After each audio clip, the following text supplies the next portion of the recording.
Hi everyone. For those of you who don't know me yet, I'm Trinity, also known as Mother in the Wild. I'm an educator for early childhood and elementary school age children, their families, and other educators. And I'm thrilled to be able to offer you some tools on how teachers and parents can find tranquility amidst the very real chaos and complexities that we experience while working with young people. I am here to help you cultivate a sustainable feeling of joy during especially challenging times. My background is in empathy and environmental education, as well as yoga, breath work, and meditation. My wish for you is that any or all of these techniques can serve and stay with you as you continue on this path of incredibly important and inspired work. So, welcome to our first meeting, the power of visualization, an attitude of gratitude, and the ego eradicator. Are you ready? Get cozy. If you're not already feeling grounded, please take a miniature moment to either come to a comfortable seated position, either cross-legged, perhaps perched up on a rolled up blanket or cushion. Maybe your back is supported against a wall, or you could find yourself sitting in a chair or on a couch. If you're as busy as I am, you may be multitasking while standing right now. If this is sounding like you, please just briefly join me in planting your feet on the ground. Ground down through the feet or the base of your spine if you are seated. Feel your shoulders relaxing away from your ears as the top of your head reaches toward the sky. Good. And this is where we will invite 1 or 2, maybe even 3 intentional, conscious, full deep breaths into your body. Gift yourself with this moment.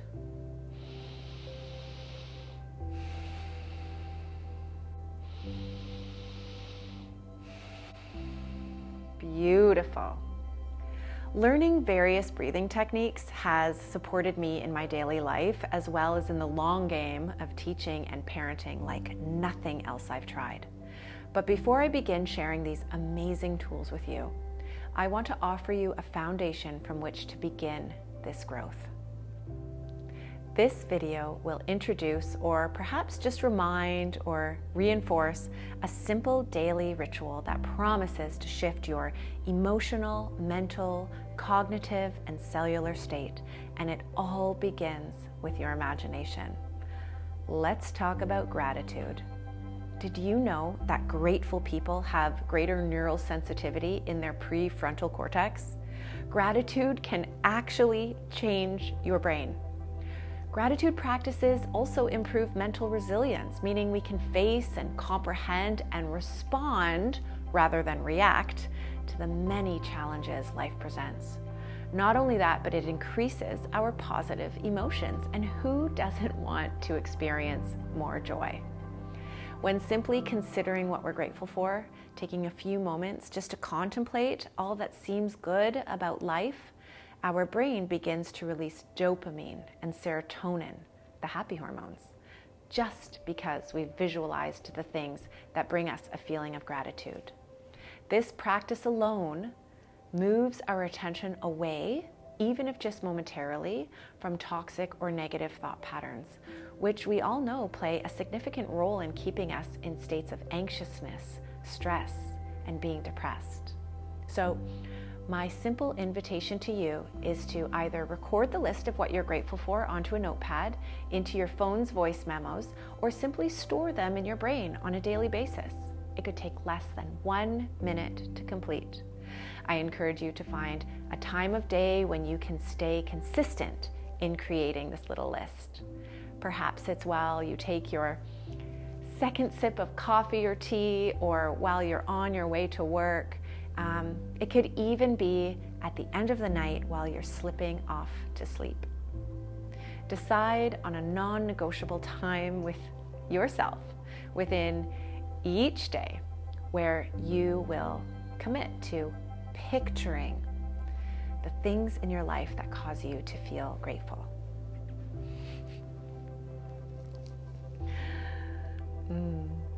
this simple visualization practice can be an easy gateway into meditation. When we get really good at practicing this, we start to be able to sustain the state of gratitude and presence. A dedicated practice of meditation is simply that, a practice of just noticing, catching when our mind begins to hang out in the past or project into the future. When we put the time into practicing this, usually with our eyes closed, we begin to be able to do this more readily with our eyes open. And that's sort of the goal. That's when we can consciously self-regulate our emotional responses moment by moment. And that's when we are no longer victims, unconsciously reacting to the circumstances in our environment. For most of us, our responses to our environment and even our thoughts strips the body of vital energy by producing stress hormones. So we want to cultivate skills that help us remain aware of our emotions and to consciously create a way in which our responses will strengthen our contentment. So instead of trying to calm yourself down in anticipation of a stressful experience, practice imagining the experience going amazingly well. Positive imagery helps your brain reinterpret anxiety as excitement, which is a much easier and funner way to work with that energy. We begin to form new patterns in our brain when we fire and wire these neural pathways by simply creating different imagery, different responsive options. One way that I love to set myself up for a big or important day, or any day really, is to practice Ego Eradicator. It uses a breath that takes some practice, but it's easy to begin. So please watch this next clip of a brief demonstration of the breath of fire as well as the Ego Eradicator. And afterward, you'll have the option to practice it with me for 1 full minute together. Enjoy. This video is to help prepare you for the breath of fire. The breath of fire is a bellows breath. It's where we pulse the belly and stoke the fires within at our navel point. So if you can imagine a bellow stoking a fire, it is a very even rhythm like this. And the action, the important action, is on the exhale, on the pushing out of the air to stoke the fires. So, but just as equally as important is the inhale, for without that we wouldn't be able to do the exhale. So though the focus is on the exhale, make sure that your inhale is happening passively but equally in rhythm. So let's go ahead and practice this. We'll start by opening up the mouth, sticking out the tongue, and panting like a hot dog. Bring the hands to the belly and feel the pulsing of your belly. As you pant, you're going to feel your belly is drawing in and up as you release the air out of your lungs.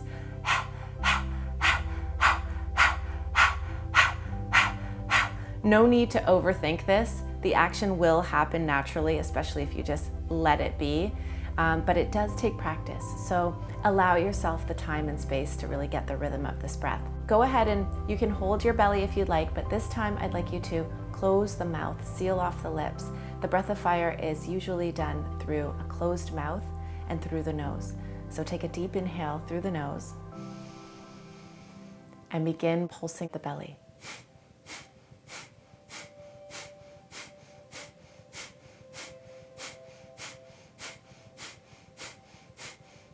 Good. Now, your breath of fire may sound faster or slower in pace than mine. That's perfect. Just go at your own rhythm. The breath of fire is an upward movement. We're drawing the energy up from the root, up to the higher energy centers of the body. And menstruation and pregnancy is really a downward flow of energy. So during those times, please, please, please modify, take long, deep breaths, and just listen to your body. We will be pairing the breath of fire with the Ego Eradicator. This is a Kriya. A Kriya is complete action in Kundalini Yoga. And all we're going to do for it is extend the arms up beside the ears, out at about 60 degrees, curl the fingertips in toward the pads of the hands, and keep the thumbs outstretched toward one another. The inner gaze draws toward the center of the brain. And here we are just pulsing the belly with breath of fire or long deep breath.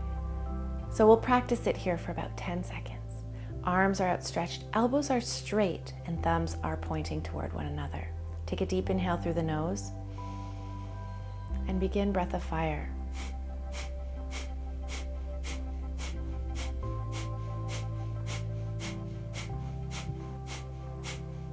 Good. Welcome back.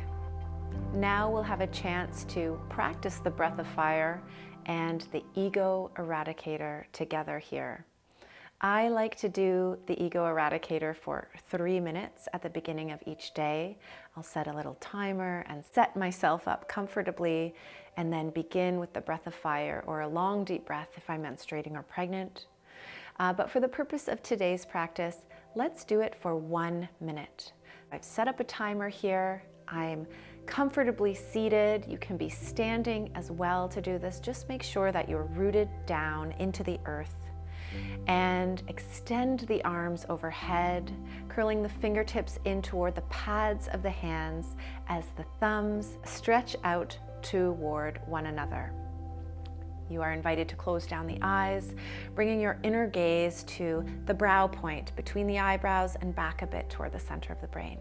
And here we will begin for 1 minute.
Take a deep inhale. Pause the breath at the top. Connect the thumbs overhead. Don't look, just do. As you hold the breath in, direct the energy in from the root up toward the center of the head, the center of the brain. And exhale, release. Sweep the palms facing down beside the body. And then if you'd like to, please turn the palms to face up. This is a beautiful, receptive pose, and just try to sit absolutely still for a moment here.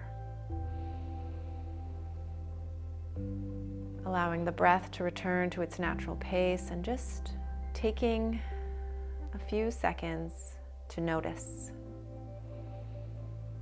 any subtle shifts that may have happened within the energetic body. Perhaps your physical body feels a little bit different.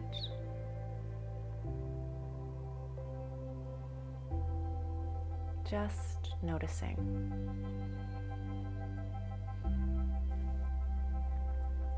The ego eradicator is known to help us set the tone for the day or before an important meeting or conversation.